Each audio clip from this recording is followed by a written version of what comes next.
السلام علیکم دوستو 26 جون 1539 میں موجودہ بھارتی ریاست بہار کے علاقے چوسہ میں دو فوجیں ٹکرائیں اور ہندوستان کی تاریخ کا ایک اہم فیصلہ ہوا۔ اس جنگ میں ہمایوں کو شکست ہوئی اور شیر شاہ سوری ہندوستان کا حکمران بن گیا۔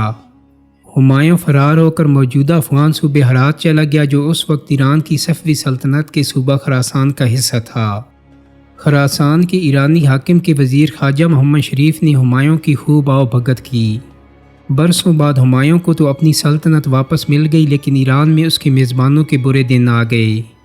ہوا یوں کہ خواجہ محمد شریف کا انتقال ہو گیا اور اس کے دشمنوں نے شاہ ایران کے دربار میں اس خاندان کی اتنی شکایتیں کی کہ شاہ ایران نے ان کی ساری جائیداد ضبط کر لی۔ خواجہ شریف کے بیٹے مرزا غیاث بیگ کو جلا وطن کر دیا گیا، اور وہ بھی اس حال میں کہ سفر کے لیے صرف ایک بوڑھا گھوڑا، ایک اونٹ اور کچھ کھانے پینے کا سامان دیا گیا۔ مرزا غیاث کے ساتھ اس کی 2 بیٹے اور 1 بیٹی تھی۔ اس خاندان نے ہندوستان کی راہ لی۔ راستے میں قندھار کے صحرا میں مرزا غیاث کی بیوی عصمت النساء نے ایک درخت کے نیچے ایک بیٹی کو جنم دیا، جو بعد میں نور جہاں کے نام سے ملکہ ہندوستان بنی۔ نور جہاں جب پیدا ہوئی تو اس کے ماں باپ بدترین دن دیکھ رہے تھے، یہاں تک کہ وہ تو اسے سفر کی مصیبتوں میں سے ایک مصیبت سمجھ رہے تھے، جس کا ثبوت یہ ہے کہ انہوں نے نور جہاں کو راستے میں ایک جنگل میں چھوڑ دیا۔ ایک انگوٹھی جس پر مذہبی کلمات نقش تھے ڈوری سے باندھ کر اس کے گلے میں ڈال دی، تاکہ وہ جانوروں اور دیگر آفات سے محفوظ رہے۔ ان کے جانے کے بعد ایک قافلہ وہاں سے گزرا اور ایک سوار نے اس بچی کو انگوٹھا چوستے دیکھا اور اسے اٹھا کر باقی لوگوں کے پاس لے آیا۔ اس حوالے سے قصہ مشہور ہے کہ گھوڑ سوار نے دیکھا کہ بچی کے سرہانے ایک سام یوں بیٹھا تھا جیسے اس کی حفاظت کر رہا ہو۔ اس نے سانپ کو مخاطب کر کے کہا کہ اے قدرت کے محافظ، اگر تم ہٹ جاؤ تو میں اس بچی کی پرورش کروں گا، اور حیرت انگیز طور پر سانپ سامنے سے ہٹ گیا اور سوار نے بچی کو گود میں لے لیا۔ سوار بچی کو لے کر قافلے کے سوداگر ملک مسعود کے پاس گیا اور اسے یہ واقعہ سنایا۔ سوداگر نے بچی کو ساتھ رکھ لیا اور نزدیکی گاؤں میں پہنچ کر بچی کو دودھ پلانے کے لیے کسی خاتون کو ڈھونڈنے لگا۔ اتفاق دیکھیے کہ مرزا غیاث اور اس کے خاندان والے بھی اسی گاؤں میں ٹھہرے تھے۔ انہوں نے سوداگر کے پاس اپنی بچی کو دیکھ لیا اور اسے بتایا کہ یہ ان کی بیٹی ہے۔ سوداگر نے بچی اس کے والدین کو سونپ دی، اور جب اس نے سنا کہ مرزا غیاث خراسان کے سابق وزیر کا بیٹا ہے تو وہ اس خاندان کو اپنے ساتھ آگرہ لے آیا اور مرزا غیاث کو شاہی دربار میں پیش کر دیا۔ اس وقت ہندوستان پر ہمایوں کے بیٹے اکبر کی حکومت تھی۔ جب شہنشاہ اکبر کو پتہ چلا کہ مرزا غیاث خواجہ محمد شریف کا بیٹا ہے جس نے اس کے والد ہمایوں کی خدمت کی تھی، تو اکبر نے مرزا غیاث کو اپنے دربار میں ملازمت دے دی۔ یوں وہ مرزا غیاث جو پھٹے حالوں آگرہ پہنچا تھا، جلد ہی 36 کارخانوں کا مالک بن گیا۔ اب وہی بیٹی جسے کبھی اس نے منحوس سمجھ کر جنگل میں چھوڑا تھا، اسی بیٹی کو وہ اپنے لیے مبارک سمجھنے لگا۔ جب وہ 5 برس کی ہوئی تو جشن نوروز پر اس کا نام رکھنے کا فیصلہ ہوا۔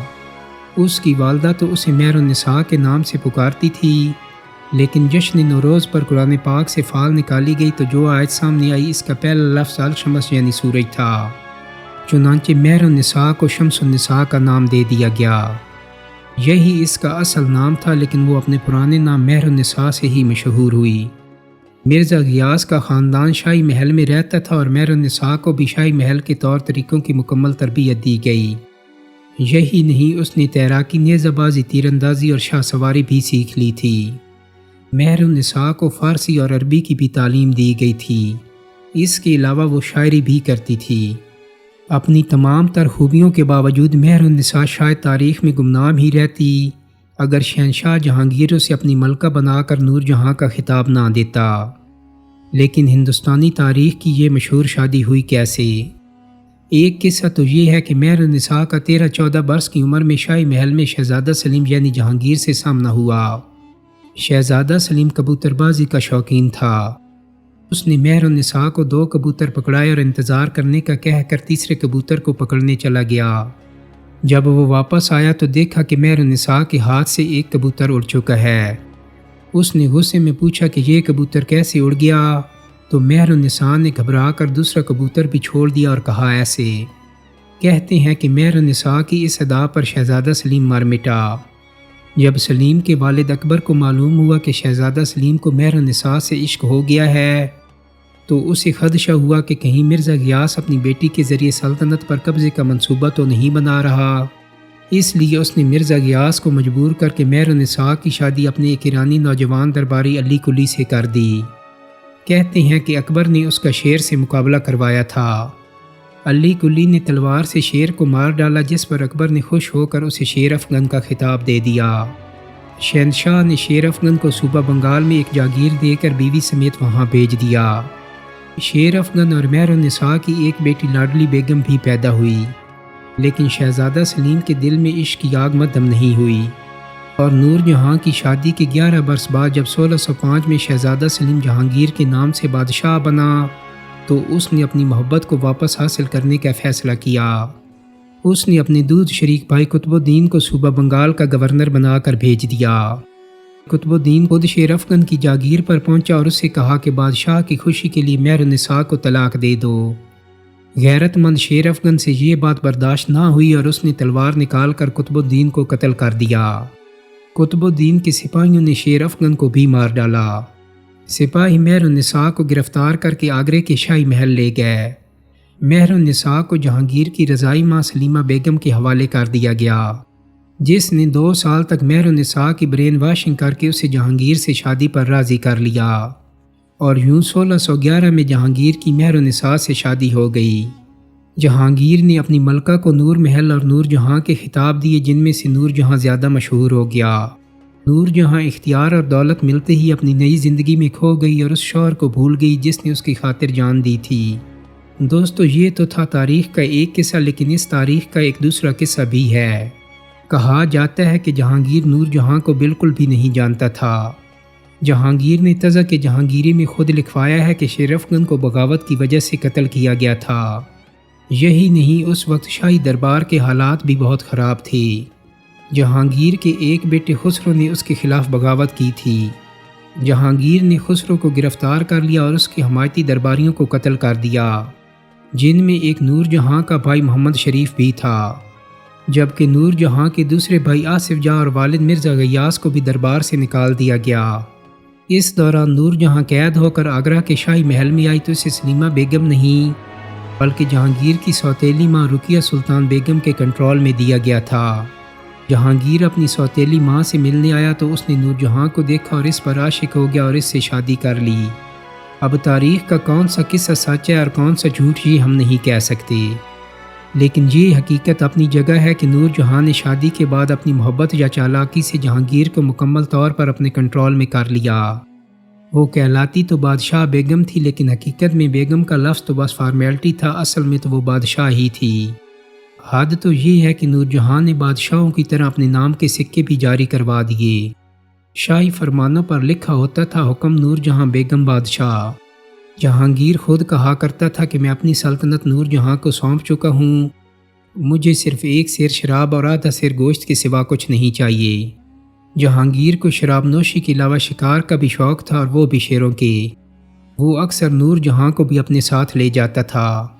سپاہی ہانکا کر کے شیر کو ان کی پناہ گاہوں سے باہر نکالتے اور ہاتھی پر بیٹھا بادشاہ شیر کو گولی مار دیتا۔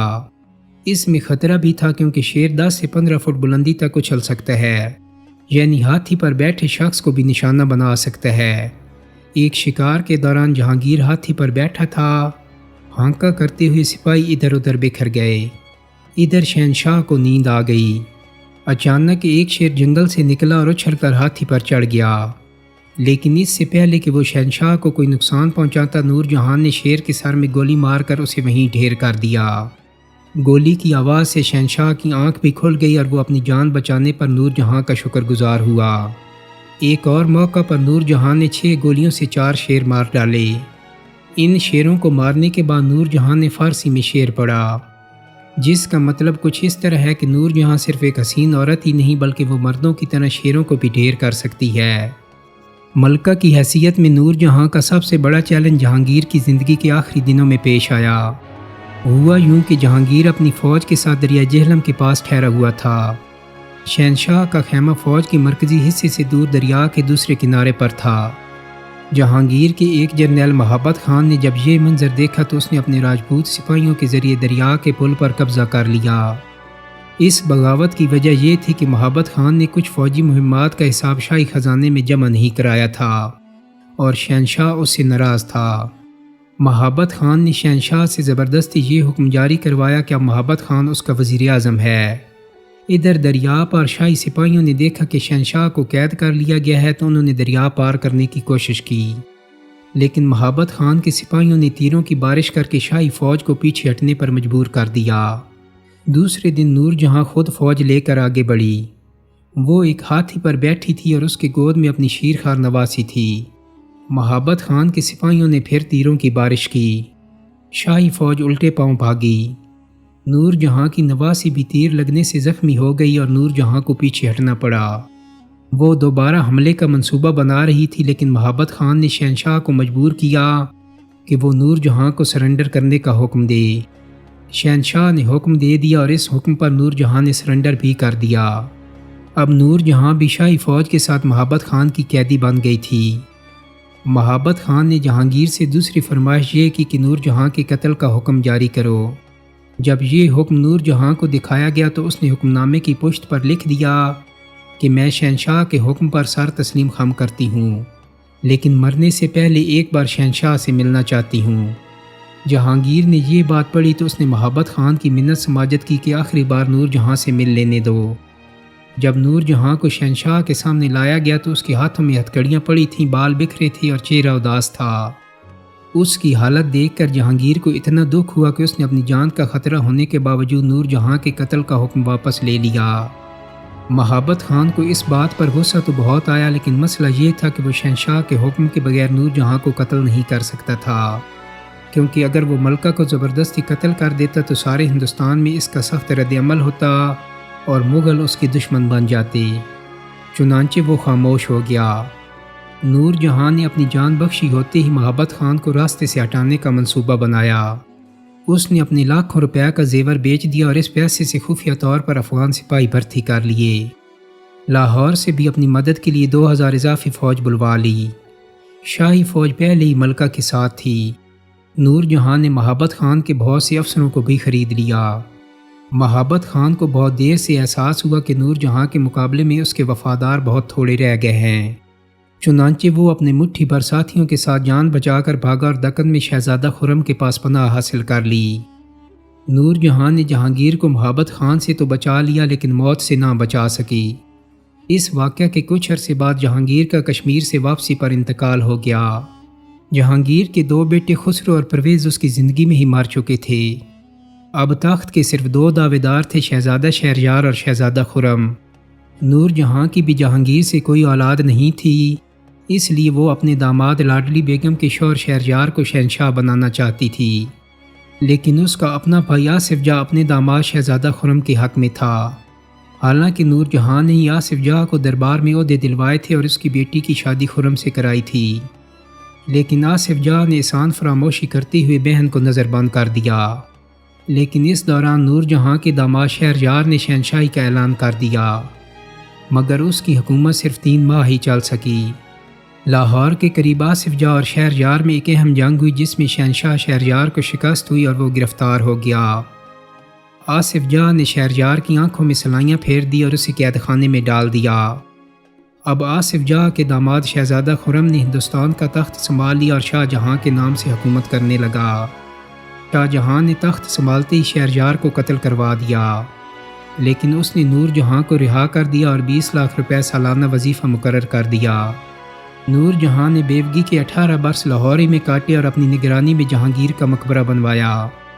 17 دسمبر 1645 کو 68 برس کی عمر میں نور جہاں کا بھی انتقال ہو گیا۔ اس کے بعد نور جہاں کو مقبرے میں دفن کر دیا گیا۔